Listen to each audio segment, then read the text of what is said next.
Apocalipse 2, versículo 8 ao versículo 11. O texto diz assim: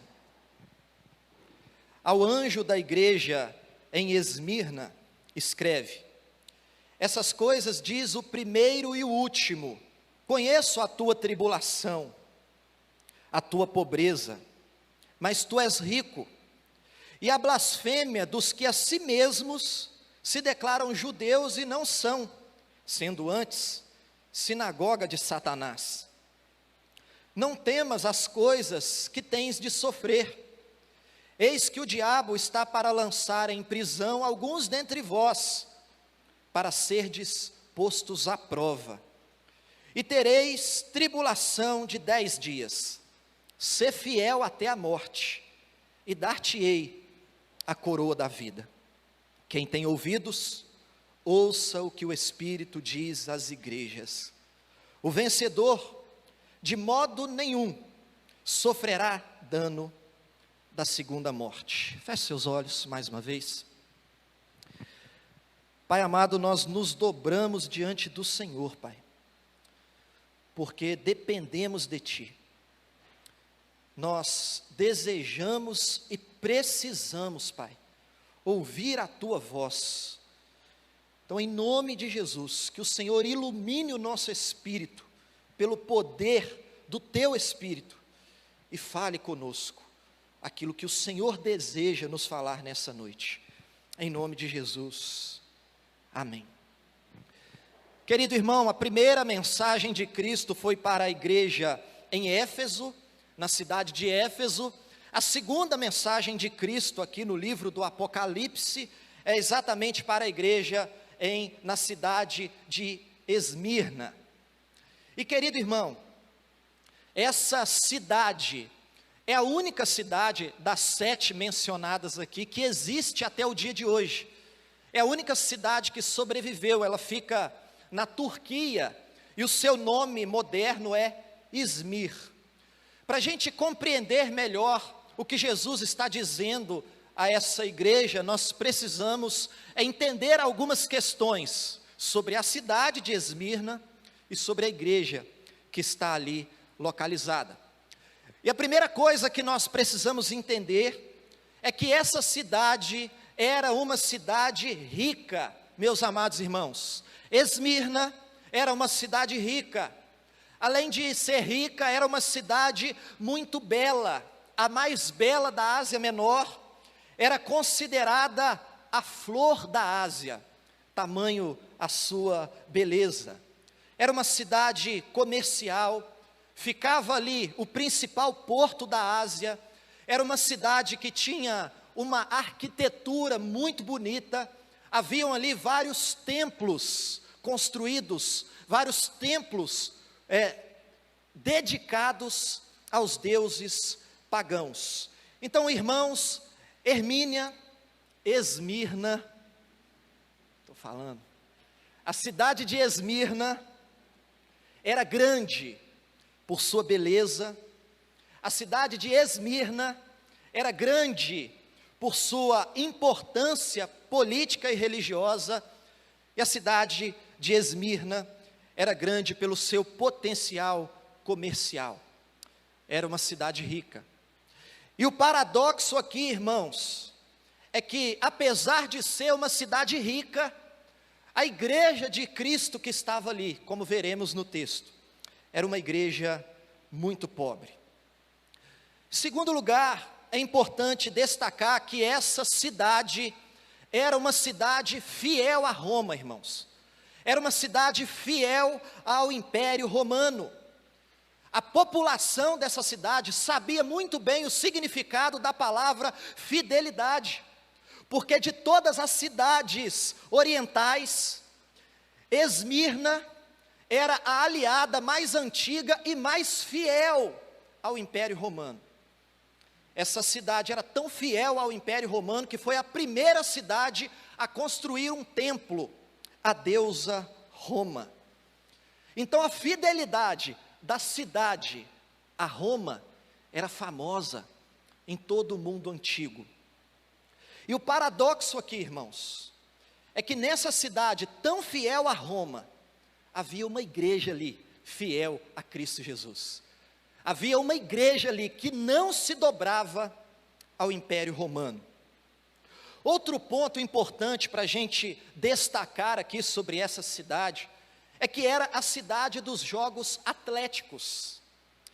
Nessa cidade havia um estádio, onde todos os anos, eles realizavam jogos famosos ali em todo o mundo, e os jogadores iam para essa competição, a fim de ganharem o prêmio, que era uma coroa de louros. Então homens saíam de vários lugares para correr atrás dessa premiação. E o paradoxo aqui, é que nessa cidade, onde muitos corriam atrás da coroa de louros, do prêmio material, havia um povo ali naquela cidade, que estava com seus olhos fitos, não na coroa de louros. Fácil ser crente na cidade de Esmirna. Os crentes ali, eles perdiam seus bens materiais e até a própria vida. A igreja ali, era uma igreja pobre, era uma igreja caluniada, era uma igreja perseguida. Todavia, apesar de tudo isso, era uma igreja fiel a Cristo Jesus, e a principal característica dessa igreja era a sua fidelidade ao Evangelho. Era uma igreja fiel até a morte. E veja, diferente da igreja de Éfeso, essa igreja aqui não recebe nenhuma crítica de Jesus. Lembra a igreja de Éfeso? No domingo passado, Jesus fez elogios, mas disse assim: tenho porém contra ti, que abandonastes o primeiro amor. Aqui nós só encontramos elogios da parte de Cristo. Quero te convidar a olhar para esse texto, e nós vamos extrair daqui algumas lições para as nossas vidas. Volte seus olhos aí para o versículo 8 e o versículo 9. Ao anjo da igreja em Esmirna. E querido irmão, é importante destacar que essa tribulação que a igreja estava enfrentando, ela estava acontecendo por causa da fidelidade daqueles crentes a Cristo Jesus. Porque eles estavam forçando os crentes a se prostrarem diante do imperador, a adorarem o Império Romano, e eles se recusavam. E porque os crentes se recusavam, eles eram atacados, perseguidos e mortos. Só para os irmãos terem uma noção, havia ali na cidade de Esmirna um monte chamado Monte Pagos, e numa determinada ocasião 1.200 crentes foram lançados de cima daquele monte. Numa outra ocasião 800 crentes foram lançados de cima daquele monte. Meus amados irmãos, os crentes dessa cidade estavam morrendo por causa da fé em Cristo Jesus. Estavam morrendo porque eram fiéis a Cristo Jesus. Há algumas coisas difíceis para a gente entender. Mas, meu amado, nós precisamos lidar com um fato. Nós precisamos lidar com a verdade de que o crente fiel a Cristo não está isento das tribulações. Há uma teologia por aí chamada de teologia da prosperidade, que ensina que se o crente for fiel a Deus, ele não vai sofrer. A sua vida vai ser um mar de rosas e não haverá tribulação. Todavia, quando nós olhamos para as Escrituras Sagradas, nós entendemos que essa não é a verdade. Porque em toda a Bíblia nós vemos servos fiéis do Senhor Jesus enfrentando sofrimentos. Todos os apóstolos de Cristo, exceto João, morreram pelo viés do martírio. Meu amado irmão, a verdade é que a dor, o sofrimento, as adversidades fazem parte da vida de todos nós, porque a realidade que nos cerca é trágica. Nós vivemos num mundo dominado pelo pecado, com os efeitos do pecado, portanto ninguém está isento do dia mau. Um fato que precisa ficar claro para nós, meus amados irmãos, é que o crente fiel também fica doente. O crente fiel também perde o emprego, o crente fiel também sofre acidente, o crente fiel também perde pessoas queridas, o crente fiel também chora o luto dos seus mortos, o crente fiel, ele é perseguido pelos incrédulos, pelos inimigos da cruz de Cristo. Nós não estamos isentos do dia mau.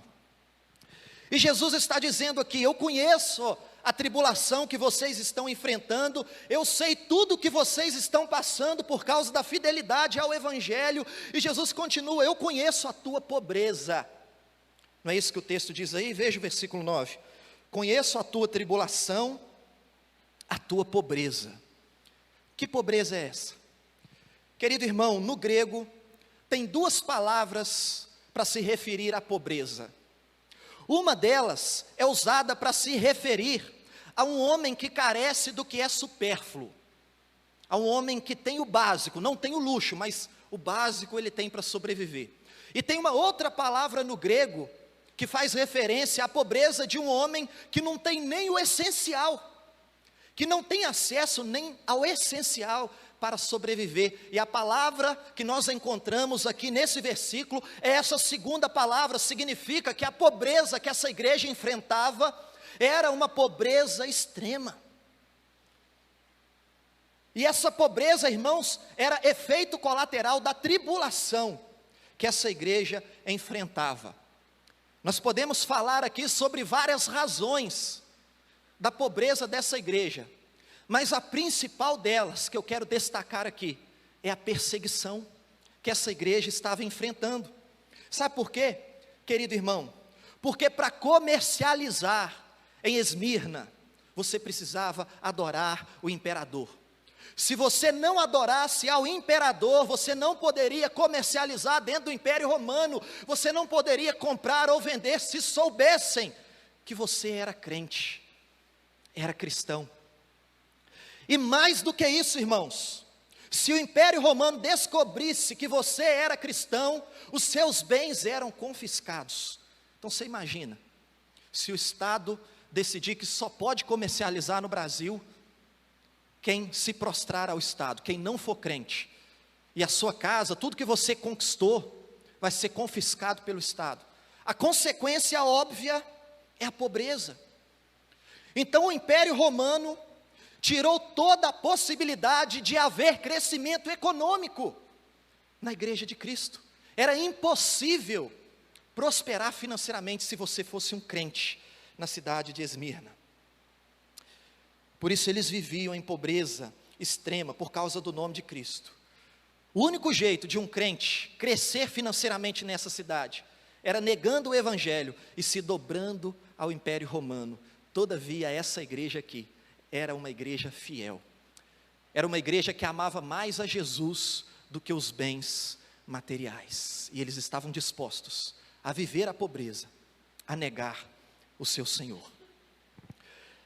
Mas veja algo interessante, Jesus diz aqui algo paradoxal, ele diz assim: conheço a tua pobreza, e o que está à frente aí entre parênteses? Mas tu é rico. Afinal de contas, existe pobreza ou essa igreja é rica? De que riqueza o Senhor Jesus está falando? Meu amado irmão, Cristo está falando aqui exatamente da riqueza que nenhum ladrão pode roubar. Cristo está falando aqui do tesouro conquistado nos céus, do tesouro que a traça não corrói. Ele está falando aqui da riqueza espiritual. Essa aqui era uma igreja fiel, uma igreja rica para com Deus, uma igreja que só recebeu elogios de Cristo, uma igreja, querido irmão, que se tornou rica pelo que ela é, através do Evangelho. Por isso Jesus diz: tu é rica. Pensa comigo, alguém que é herdeiro de toda a criação, de todo o universo, de tudo que existe, é uma pessoa rica? Sim. Querido irmão, alguém que tem a certeza da salvação, Alguém que tenha certeza que Jesus morreu na cruz do Calvário por nós, e os nossos pecados foram perdoados, e quando a morte chegar, com toda certeza, fecharemos os olhos aqui, e abriremos na glória, diante do Rei da Glória, e viveremos com Cristo, por toda a eternidade. Alguém que tem essa certeza, é uma pessoa rica? Claro que sim. Não existe riqueza maior do que essa. Dinheiro nenhum no mundo compra a salvação. O preço que foi pago foi a morte substitutiva de Cristo Jesus na cruz do Calvário, que nos comprou pelo seu sangue precioso ali derramado, de maneira que nada mais pode nos separar do amor de Deus. Por isso essa igreja era rica. Agora, você consegue perceber que ser rico, na visão de Jesus, é diferente de ser rico na nossa visão? Querido irmão, quero fazer um comentário aqui sobre isso. Existe muita gente por aí ensinando um evangelho que não é o evangelho ensinado na Bíblia, que não é o evangelho de Jesus. Eu tenho certeza que você em algum momento, e eu tenho certeza porque eu também já fui ensinado assim, mas que você em algum momento aprendeu que o relacionamento com Deus é um relacionamento baseado em vitórias, de acordo com as suas expectativas, com os seus sonhos, com os seus desejos, com a sua vontade. Em algum momento ensinaram para você que Deus é uma espécie de mordomo, que está aqui para te servir e realizar todos os seus desejos, ou que Deus é uma espécie de lâmpada mágica que você esfrega e tem todos os seus desejos realizados, e você vai ter um carro melhor, uma casa melhor, você vai ficar rico. E se em algum momento ensinaram isso para você, quero dizer que ensinaram para você um evangelho tão pobre, um evangelho tão miserável, tão pequeno, tão maldito, que prenderam você na realidade desse mundo e arrancaram de você as perspectivas com relação à eternidade de glória na presença do Senhor Jesus. Colocaram os seus olhos fitos nas coisas dessa terra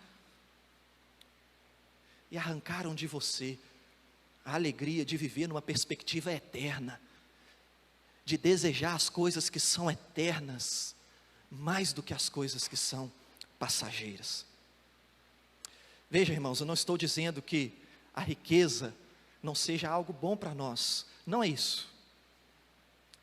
A riqueza é uma bênção de Deus. O dinheiro, a gente precisa dos recursos financeiros. O dinheiro é uma maldição quando ele se torna o nosso Deus. Então não estou dizendo que você não possa ser bem sucedido, não é isso. Estou dizendo que o evangelho, Jesus não morreu para você ser rico. Jesus morreu para que você pudesse herdar a vida eterna, para que você fosse aceito por Deus. É esse o evangelho. De que adianta ganhar o mundo inteiro e perder a alma? É por isso que Jesus está dizendo: eu conheço a sua pobreza, mas na verdade você é rico para com Deus. Querido irmão, deixa eu dizer algo para você. Deus não vai realizar todas as suas vontades, muito pelo contrário. Muitas vezes Ele vai frustrar a sua vontade, para que a vontade do Deus soberano possa prevalecer. Deixa eu dizer algo para você, querido irmão.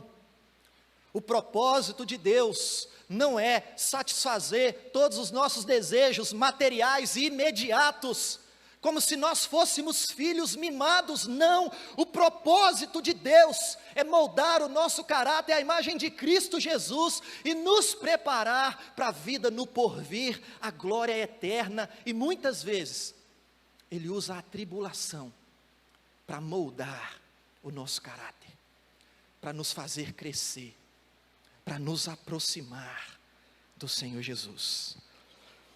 Agora veja, Jesus diz: conheço a sua tribulação, conheço a pobreza que vocês estão enfrentando por causa do meu nome. Ele diz mais: conheço a blasfêmia. Veja aí o versículo 9.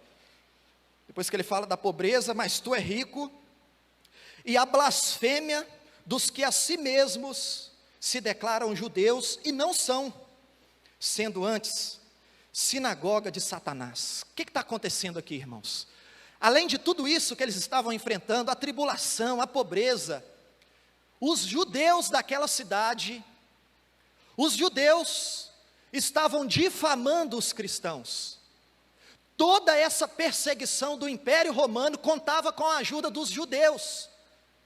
Explicando aqui esse versículo, o que estava acontecendo é isso: os judeus denunciavam os cristãos e espalhavam mentiras sobre os cristãos. Poderia citar aqui uma lista de mentiras que os judeus espalhavam, chamavam eles de canibais. Os cristãos são canibais.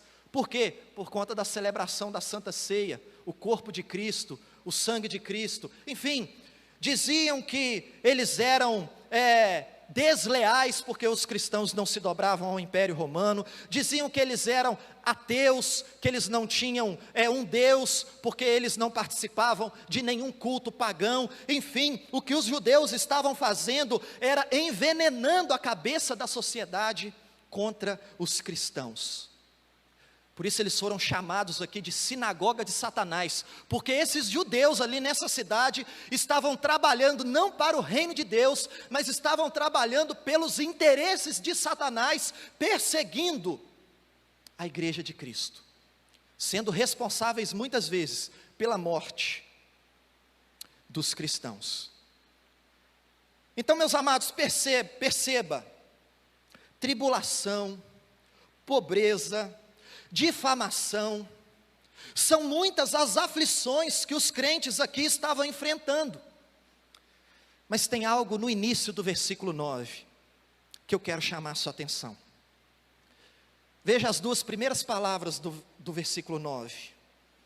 Jesus diz assim: conheço a tua tribulação. Meu amado irmão, a vida desses crentes, e a sua vida, a minha vida, a nossa vida não está à deriva. O Deus que nós servimos é um Deus soberano sobre tudo e sobre todos. Ele governa a história, Ele sabe de todas as coisas, e Ele é o Todo-Poderoso. E querido irmão, Ele está dizendo aqui: eu conheço a sua tribulação. Meu amado, o Senhor Jesus, Ele conhece o seu sofrimento, Ele conhece as suas necessidades, a sua dor, a sua aflição, a sua ansiedade, as lágrimas que você derramou no seu quarto, ninguém viu, Ele conhece, porque Ele estava lá, e se Ele viu, se Ele conhece, você pode descansar o seu coração, porque Ele está cuidando de tudo. Que coisa maravilhosa, saber que sim, não estamos isentos das tribulações e dos sofrimentos dessa vida, mas o Senhor Jesus, o Todo-Poderoso, Ele conhece a nossa tribulação, cada detalhe. Ele está atento a todas as coisas. Vimos na semana passada, Ele está andando no meio da sua igreja. É por isso que o apóstolo Paulo diz: todas as coisas cooperam para o bem. Quando ele diz todas as coisas, são todas as coisas mesmo. Todas as coisas, incluindo as tribulações, cooperam para o bem daqueles que amam a Deus e que foram chamados segundo os seus propósitos. Então, querido irmão, um homem que conhece a Deus, que entende isso aqui, que confia em Deus, ele pode, em um momento específico, não entender o porquê da situação que ele está vivendo. Ele pode não entender o porquê dessa tragédia, por que Deus permitiu esse sofrimento, por que Deus permitiu essa crise, por que esse luto, por que essa dor, mas ele entende que o Deus que governa o universo tem o controle de tudo nas mãos, e ele sabe o que faz. Nada acontece se Deus não permitir. Quem entende isso, consegue descansar o coração no Senhor Jesus, mesmo em meio às tribulações da vida. Agora veja, volte seus olhos para o versículo 10.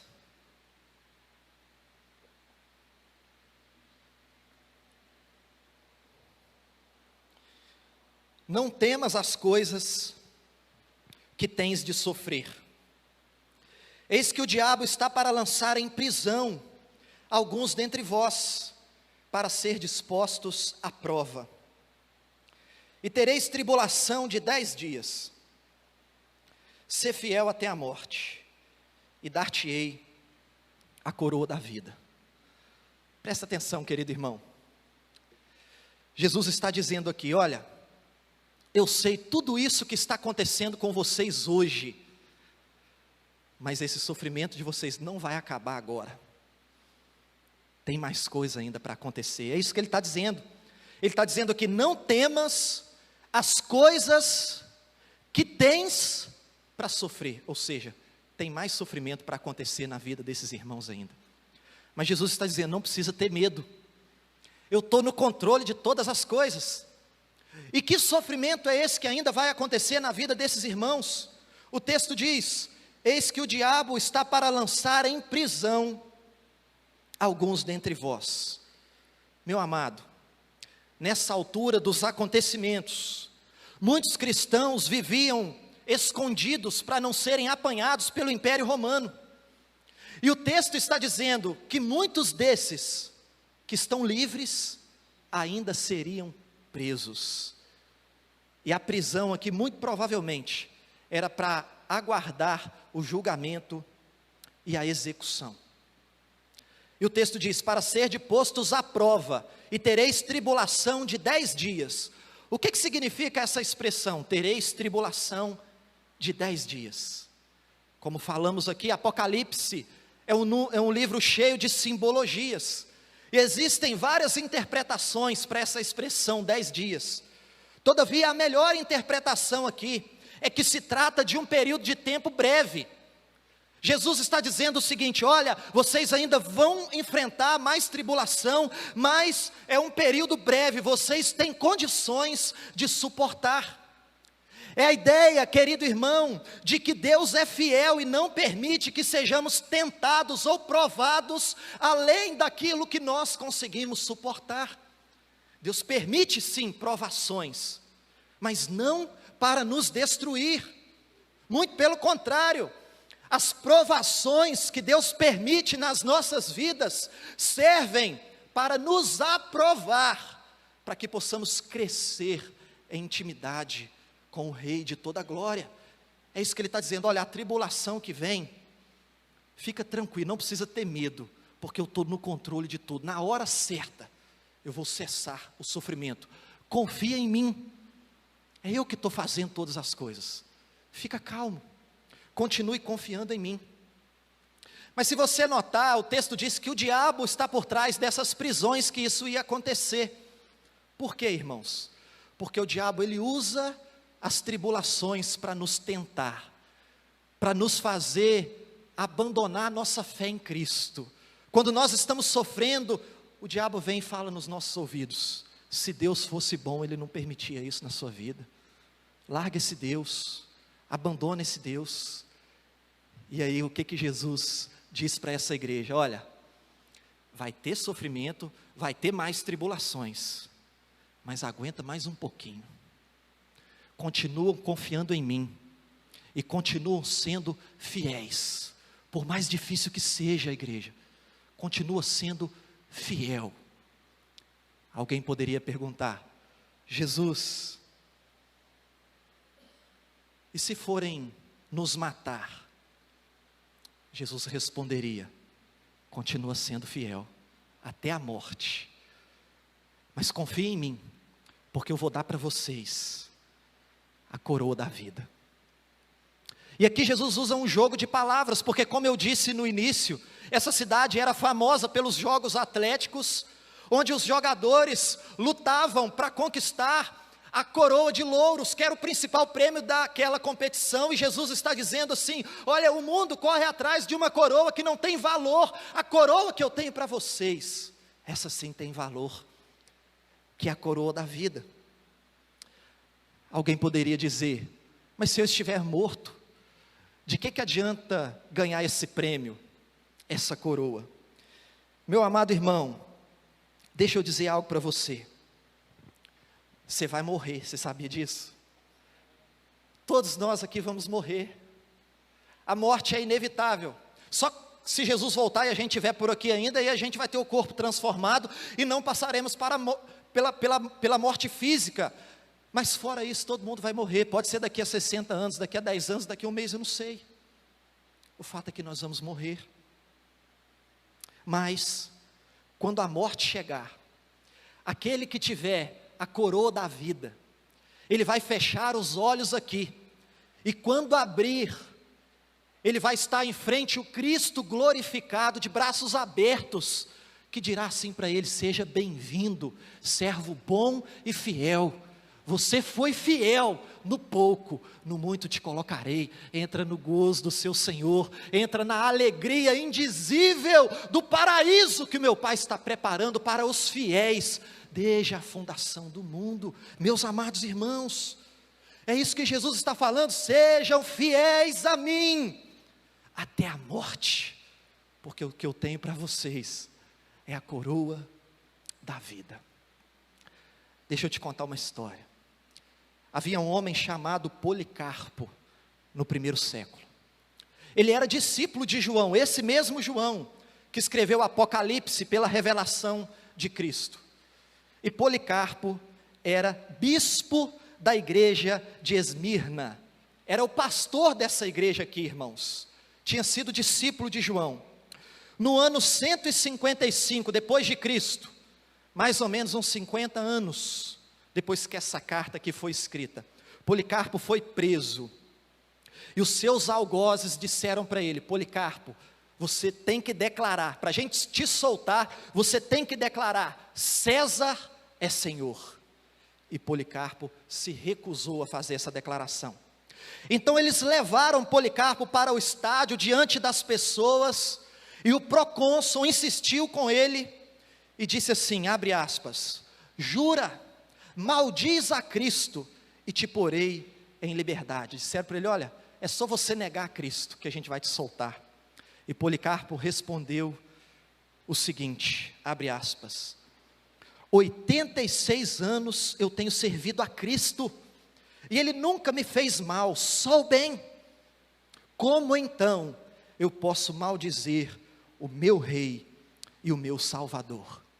O procônsul insistiu e disse para ele assim: farei que sejas consumido pelo fogo. Policarpo, se você não negar a Cristo e dizer que César é o Senhor, nós vamos queimar você aqui diante de todo mundo. Sabe o que Policarpo respondeu? Ele disse assim, abre aspas: tu me ameaças com fogo que queima por 1 hora, e depois de um pouco se apaga, mas tu és ignorante a respeito do fogo do juízo vindouro, e do castigo eterno, reservado para os maus. Mas por que demoras? Faze logo o que queres. Quando ele foi ameaçado, olha, nós vamos te queimar vivo, ele respondeu assim: vocês estão me ameaçando com esse fogo, que vai me queimar por 1 hora, depois vai apagar? Vocês não conhecem o fogo eterno, do castigo eterno, reservado para os maus, aqueles que não creem no Senhor Jesus. Pode queimar. E assim, Policarpo foi queimado vivo. Ali ele morreu, orando, agradecendo a Deus pelo privilégio de sofrer pelo Evangelho, pelo privilégio de morrer como um mártir. Meu amado irmão, o Senhor nos chama para uma vida de fidelidade. Mas você diz, pastor, o contexto aí do primeiro século não tem nada a ver com o nosso contexto, porque no Brasil hoje ninguém morre por causa do Evangelho, querido irmão. É verdade que ninguém morre hoje por causa do Evangelho, mas o Senhor espera do seu povo fidelidade na vida. O chamado aqui é para sermos fiéis em todo o tempo. Seja fiel no seu testemunho, fiel na sua família, fiel nos seus negócios, fiel na fé. Não negue o Senhor Jesus, meu amado irmão. A palavra de Cristo para nós é: seja fiel.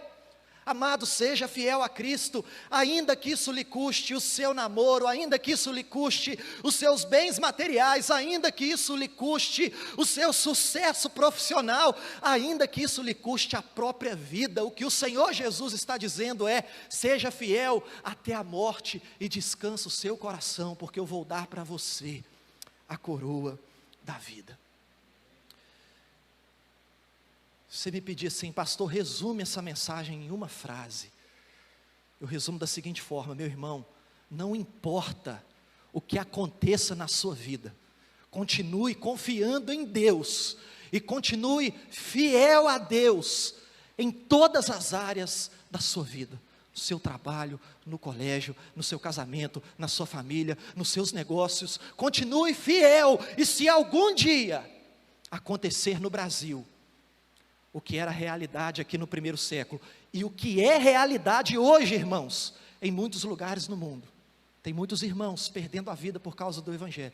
Se algum dia, pode ser fiel, até mesmo a morte, porque a coroa da vida está reservada para mim e para você. Volte seus olhos para o versículo 11. Quem tem ouvidos, ouça o que o Espírito diz às igrejas. O vencedor, de nenhum modo, sofrerá dano da segunda morte. Assim como a carta para a igreja de Éfeso, essa aqui também termina com esse desafio de ouvir a voz do Espírito e obedecer. E o texto diz: o vencedor, quem é o vencedor? É aquele que é fiel.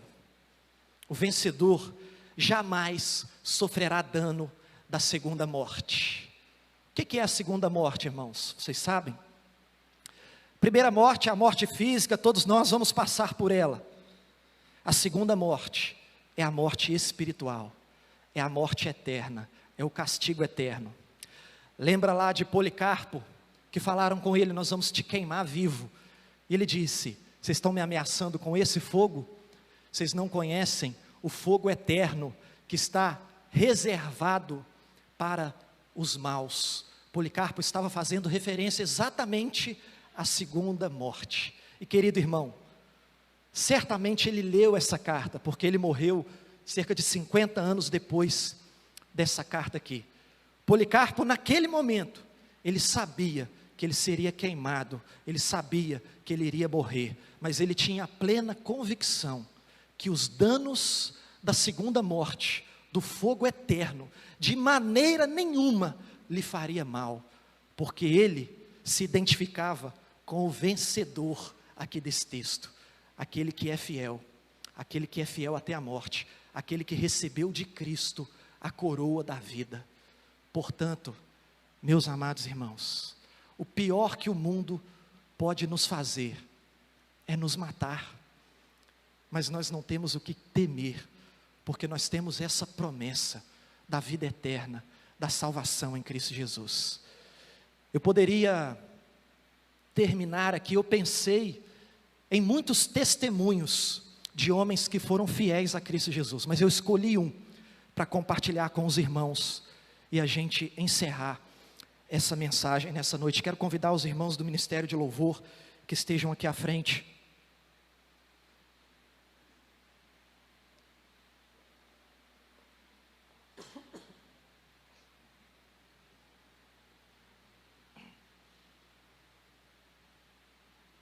Meus amados,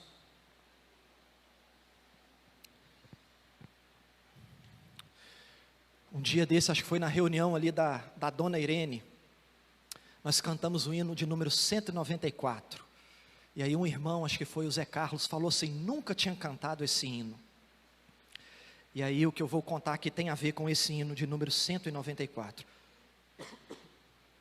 O pastor Paul Yong-Shu, ele fundou a Igreja do Evangelho Pleno na Coreia do Sul, que é até hoje a maior igreja local do mundo. Esse pastor, ele morreu recentemente, em 2021. Mas ele conta em um dos seus livros, que no tempo da invasão comunista na Coreia do Sul, os soldados pegaram um pastor, juntamente com a sua família, e fizeram exatamente o que fizeram com Policarpo. Disseram para ele: nega o seu Cristo, e você será solto. Aquele pastor bravamente se recusou a negar o Senhor Jesus. Então aqueles soldados, diante da multidão, eles fizeram uma cova no chão, colocaram o pastor, a sua esposa e os seus filhos, e eles disseram mais uma vez: nega o Senhor Jesus. Se você não negar, nós vamos enterrar você e a sua família vivos aqui agora. Nesse momento, meus amados irmãos, o filho desse pastor olhou para ele e disse assim: papai, pensa na gente. E eu sei que por mais que esse homem fosse um homem crente, piedoso, fiel a Cristo, ali dentro da cova, diante do pedido do seu filho, papai, pensa na gente, certamente ele pensou em esmorecer, ele pensou em negar o Senhor Jesus e poupar a sua família. Mas antes que ele respondesse alguma palavra, a sua esposa tomou a frente e disse assim para aqueles soldados: não, nós não negaremos o Senhor Jesus. E ela olhou para os seus filhos e disse assim: meus filhos, acaso vocês não sabem que nessa noite nós jantaremos com Jesus, o Rei dos Reis, o Senhor do Universo? E aqueles soldados começaram a enterrar aquela família, jogar a terra naquela família, e aquela família começou a louvar ao Senhor com um cântico que nós conhecemos, é o hino de número 194 do nosso inário, que diz assim: eu avisto uma terra feliz, prometida e segura nos céus, avistamos o santo país pela fé na palavra de Deus.